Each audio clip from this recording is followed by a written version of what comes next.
ஓம் நம சிவாய.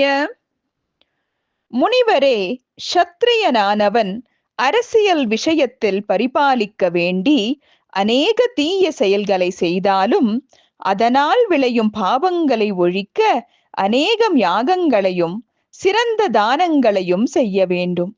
பாவிகளான அரசர்கள் கொடுக்கும் தானத்தை புண்ணிய சீலர்களாகிய அந்தணர்கள் பெறமாட்டார்கள்.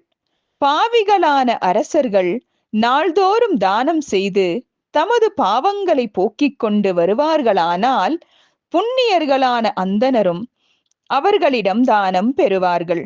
தனவான் மித்திரனையும் புத்திரனையும் வேத பாரகரையும் சதாச்சர சம்பன்னரையும் விசேஷமாக சன்மானித்து தன் வீட்டை அடைந்த விப்பிரனுக்கு தானம் செய்ய வேண்டும். பசுக்கள், எருதுகள், அன்னம், குடை, வஸ்திரம், பாதுகை, குதிரை முதலிய வாகனங்கள், வீடுகள், சயனங்கள் என்பவை சிரேஷ்டமான பயனை கொடுக்கத்தக்கவை.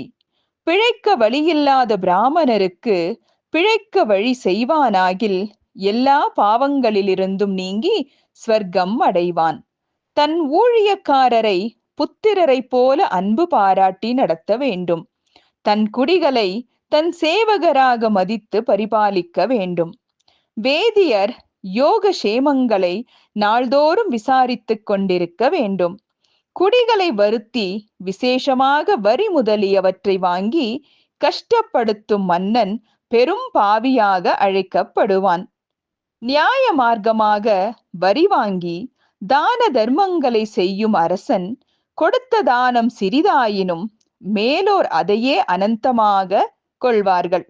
நல்ல முறைப்படி தேடிய பொருளால் செய்த யாகத்தால் தேவர்கள் திருப்தி அடைவார்கள். சமுத்திர ஜலத்தை பானம் செய்து சூழ்கொண்டு எழுந்த மேகமானது பெருமழையை பெய்வது போல மன்னன் குடிகளிடத்தில் தேடிய பொருளை கொண்டு யாகம் செய்து அந்தணருக்கு அபரிமிதமாக தானம் கொடுக்க வேண்டும். பாலர், விருத்தர், அந்தகர், விவேகஹீனர் முதலானோருடைய பொருளை அரசனே காத்து அவர்களுக்கே பயன்படுத்த வேண்டும்.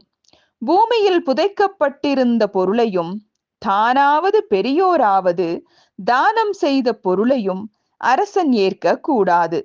இவ்வண்ணம் செய்யாமல் அதிக்கிரமித்து பொருள் தேடும் மன்னன் தன் ராஜ்யத்தை தானே அழிப்பவன் ஆவான். பண்டிதரும் வேத பாரகரும் ஜீவனமில்லாமல் தன் ராஜ்யத்தில் இருக்கும்படி ஆட்சி செய்வோன் உயிர் பிழைத்திருத்தல் அவலம். அவ்வரசன் வேதோக்தமாக பண்டிதர் முதலானோருக்கு ஜீவனோபாயம் உண்டு செய்ய வேண்டும் என்று சிபி சக்கரவர்த்தி முதலியோர் சொல்லியிருக்கிறார்கள்.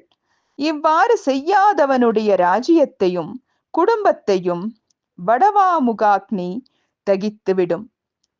பதிவிரதா தர்மம் கெட்ட மங்கையர்கள் வாழும் ராஜ்யாதிகாரி மகா நரகத்தை அடைவான். ஓம் நம சிவாய.